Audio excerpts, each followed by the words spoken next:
ആലിബാബയും 40 കള്ളന്മാരും ഭാഗം 3. സ്വർണച്ചാക്കുകൾ അയാൾ സ്വന്തം വീട്ടിലേക്ക് എടുത്തു വെച്ചു. സഹോദരൻ്റെ ശവശരീരം കയറ്റിയ കഴുതയെ കാസിമിൻ്റെ വീട്ടിലേക്കും കൊണ്ടുപോയി. കാസിമിൻ്റെ വീട്ടിൽ മോർജിയാന എന്നു പേരുള്ള സമർത്ഥയും അടിമയുമായ ഒരു ജോലിക്കാരി ഉണ്ടായിരുന്നു.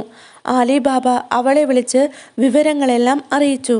ആരും കാസിമിൻ്റെ മരണം അറിയാൻ ഇടവരരുതെന്നും രഹസ്യമായി തന്നെ ശവസംസ്കാരം നടത്താനുള്ള വഴി കണ്ടെത്തണമെന്നും ആലിബാബ അവളെ ഓർമ്മിപ്പിച്ചു. തുടർന്നയാൾ കാസിമിൻ്റെ ഭാര്യയോട് എല്ലാം പറഞ്ഞു. പിന്നീട് അയാൾ അവരോട് ഇപ്രകാരം നിർദ്ദേശിച്ചു: ഈ നടന്നതൊന്നും മറ്റൊരു ജീവിയും അറിയാൻ പാടില്ല. അതറിഞ്ഞാൽ കൊള്ളക്കാർ നമുക്കെതിരെ വരും. ജ്യേഷ്ഠനെപ്പറ്റി പലരും അന്വേഷിക്കും. അപ്പോൾ അദ്ദേഹം അസുഖം വന്ന് മരിച്ചെന്ന് പറഞ്ഞാൽ മതി. ഭർത്താവിൻ്റെ മരണത്തെപ്പറ്റി കേട്ട കാസിമിൻ്റെ ഭാര്യ അലറിക്കരയാൻ തുടങ്ങി. ഇനി കരഞ്ഞിട്ട് ഫലമൊന്നുമില്ല. തുടർന്നുള്ള കാര്യങ്ങൾ വിവേകത്തോടെ ചെയ്യുകയാണ് വേണ്ടത്, ആലിബാബ പറഞ്ഞു. പിറ്റേ ദിവസം രാവിലെ മോർജിയാന അടുത്തുള്ള വൈദ്യരുടെ അടുത്തേക്ക് ഓടുന്നതാണ് നാട്ടുകാർ കണ്ടത്. അവിടെ എത്തി കിതച്ചുകൊണ്ട് അവൾ പറഞ്ഞു: വൈദ്യരെ, എനിക്ക് കുറച്ച് മരുന്ന് വേണം. ആർക്കാണ് സൂക്കേട്? രോഗിയെ കൊണ്ടുവന്നിട്ടുണ്ടോ? വൈദ്യൻ ചോദിച്ചു. ഒന്നും പറയണ്ട എൻ്റെ വൈദ്യരെ, എൻ്റെ യജമാനന് തീരെ സുഖമില്ല. കിടന്ന കിടപ്പ് തന്നെയാ. കണ്ണു തുറക്കുന്നു കൂടിയില്ല. വേദന കൂടിയിട്ട് ഞരങ്ങുന്നുണ്ട്. വൈദ്യർ രോഗലക്ഷണങ്ങൾ തിരക്കിയ ശേഷം ചില മരുന്നുകളൊക്കെ അവൾക്ക് കൊടുത്തു. മോർജാന അതും വാങ്ങി വന്ന അതേ വേഗത്തിൽ തിരിച്ചോടി. ആ ദിവസം കാസിമിൻ്റെ ഭാര്യയുടെ മുഖത്ത് വലിയ ഒരു വ്യസനഭാവമുണ്ടായിരുന്നു. കാരണം തിരക്കിയവരോടൊക്കെ അവൾ ഭർത്താവിൻ്റെ രോഗത്തെപ്പറ്റി പറഞ്ഞു. ആലിബാബ വിഷമിച്ചും പറഞ്ഞും ആ വീട്ടിൽ തന്നെ കഴിച്ചുകൂട്ടി. വൈകുന്നേരമായപ്പോൾ മോർജിയാന വീണ്ടും വൈദ്യരുടെ അടുത്തേക്ക് ചെന്നു. എൻ്റെ യജമാനൻ്റെ നില അതീവ ഗുരുതരമാണ്. അസുഖത്തിന് യാതൊരു കുറവുമില്ല. എന്ത് ചെയ്യാനാണ്? ഇനിയും മരുന്നൊന്നുമില്ലേ വൈദ്യരെ? അവൾ കരയാൻ തുടങ്ങി. വൈദ്യർ വീണ്ടും ചില മരുന്നുകൾ നൽകി അവളെ സമാധാനിപ്പിച്ച് തിരിച്ചയച്ചു. കാസിമിൻ്റെ വീടിനടുത്ത് മുസ്തഫ എന്നു പേരുള്ള ഒരു ചെരുപ്പ് കുത്തി താമസിച്ചിരുന്നു. അയാൾ എന്നും അതിരാവിലെ തന്നെ തൻ്റെ കട തുറക്കാറുണ്ട്.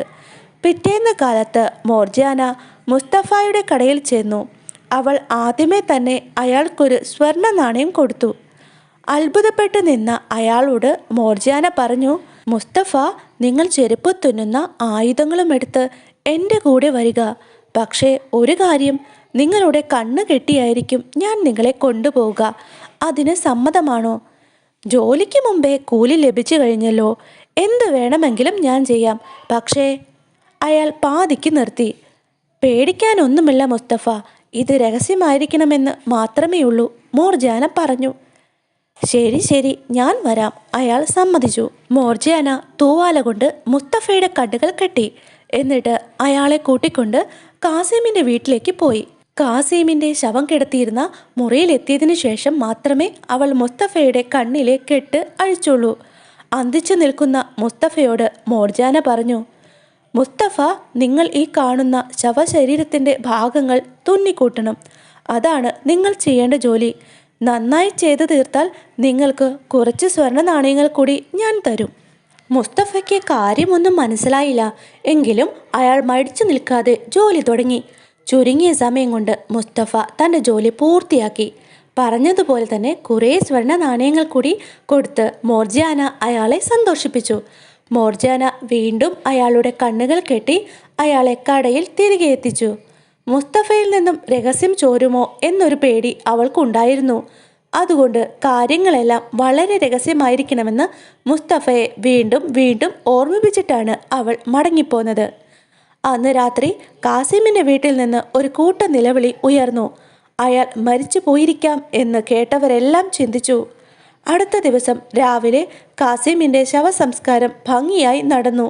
അതിൽ പങ്കെടുത്തവരെല്ലാം കാസിം ഏതോ വലിയ രോഗം ബാധിച്ച് മരിച്ചു എന്ന് തന്നെയാണ് കരുതിയത്.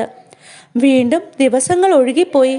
ആലിബാബ തൻ്റെ വീട്ടുപകരണങ്ങളും സ്വത്തും എല്ലാം കാസിമിൻ്റെ വീട്ടിലേക്ക് മാറ്റി. അവർ കുടുംബസമേതം ആ വീട്ടിലേക്ക് കുടിയേറി.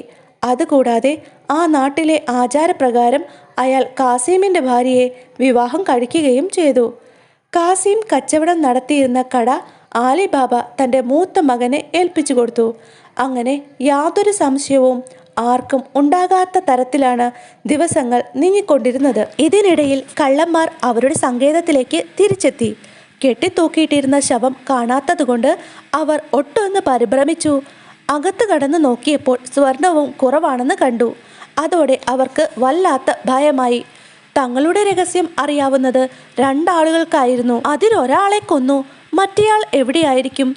അയാൾ മരിച്ച ആളുടെ ബന്ധുവായിരിക്കുമോ അതോ കൂട്ടുകാരനോ? ആരായാലും അയാൾ തന്നെയായിരിക്കും ഇതിൻ്റെ പിന്നിൽ. ഇക്കണക്കിന് പോയാൽ തങ്ങൾ ശേഖരിച്ചിരിക്കുന്ന ധനം മാത്രമല്ല, ജീവൻ കൂടി നഷ്ടപ്പെടും. രക്ഷപ്പെടണം എന്നുണ്ടെങ്കിൽ തങ്ങളുടെ സങ്കേതം കണ്ടുപിടിച്ച ആളെ എങ്ങനെയെങ്കിലും നശിപ്പിക്കുക തന്നെ വേണം. അയാളെ കണ്ടെത്തുന്നത് എങ്ങനെയെന്ന് അവരെല്ലാവരും തല പുകഞ്ഞ് ആലോചിക്കാൻ തുടങ്ങി. നിങ്ങളിൽ ഒരാൾ നാട്ടിലേക്ക് പോകണം.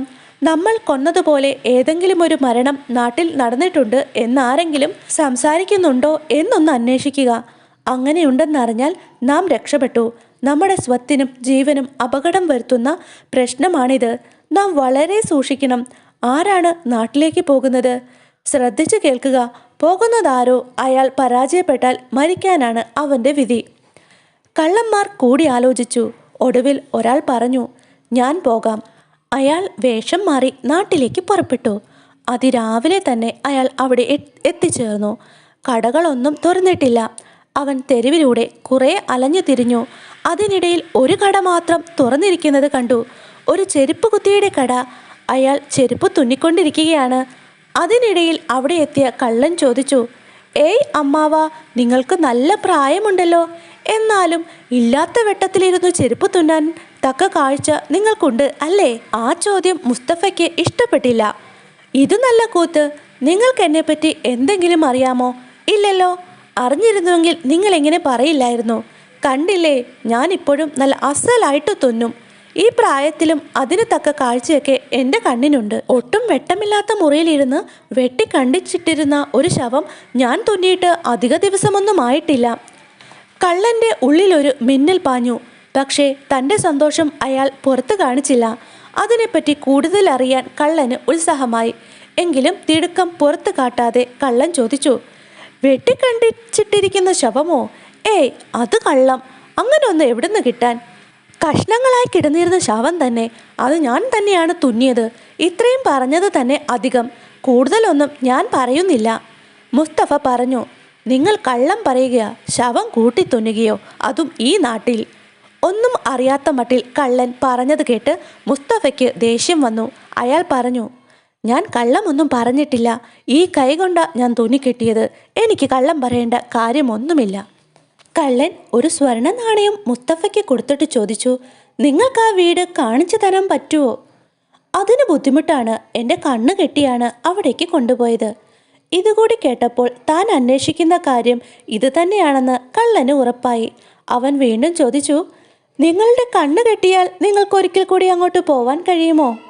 കഴിയുമെങ്കിൽ ഞാൻ നിങ്ങൾക്കൊരു സമ്മാനം തരാം. അതിന് കഴിഞ്ഞില്ലെങ്കിൽ നിങ്ങൾ പറഞ്ഞത് കള്ളമാണെന്ന് ഞാനങ്ങ് തീർച്ചപ്പെടുത്തും. കള്ളമൊന്നുമല്ല, കണ്ണ് കെട്ടിയാൽ ഞാനൊന്ന് ശ്രമിച്ചു നോക്കാം. മുസ്തഫ സമ്മതിച്ചു. എന്നാൽ അതൊന്ന് കാണട്ടെ, കള്ളൻ പറഞ്ഞു. മുസ്തഫ ഉടനെ തന്നെ കട പൂട്ടിയിട്ട് നിരത്തിലേക്ക് ഇറങ്ങി. കള്ളനാകട്ടെ ചെരുപ്പ് കുത്തിയുടെ കണ്ണുകൾ തുവാല കൊണ്ട് മൂടിക്കെട്ടുകയും ചെയ്തു. മുസ്തഫ മുന്നോട്ട് നടന്നു തുടങ്ങി. കള്ളൻ അയാളെ പിന്തുടർന്നു. നടന്നവർ കാസിമിൻ്റെ വീടിനടുത്തെത്തി. അപ്പോൾ മുസ്തഫ അവിടെ നിന്നു. ഞാൻ പോയ വീട് ഇതാണെന്നാണ് തോന്നുന്നത്, അയാൾ പറഞ്ഞു. ഇത് തന്നെയാണെന്ന് തീർച്ചയാണോ? കള്ളൻ ചോദിച്ചു. അതെ, ആ വീട് തന്നെയാണിത്, തീർച്ച. കള്ളന് വളരെ സന്തോഷമായി. അയാൾ കുപ്പായത്തിൻ്റെ കീശയിൽ നിന്ന് ഒരു ചോക്കെടുത്ത് ആ വീടിൻ്റെ വാതിലിൽ ഒരടയാളമായി ഒരു ഗുണന ചിഹ്നം വരച്ചു. ഒരു സ്വർണ്ണ നാണയം കൂടി മുസ്തഫയ്ക്ക് കൊടുത്ത ശേഷം കള്ളൻ സന്തോഷത്തോടെ താവളത്തിലേക്ക് മടങ്ങി. താവളത്തിലെത്തിയ കള്ളൻ കൊള്ളത്തലവനെ വിവരങ്ങളെല്ലാം അറിയിച്ചു.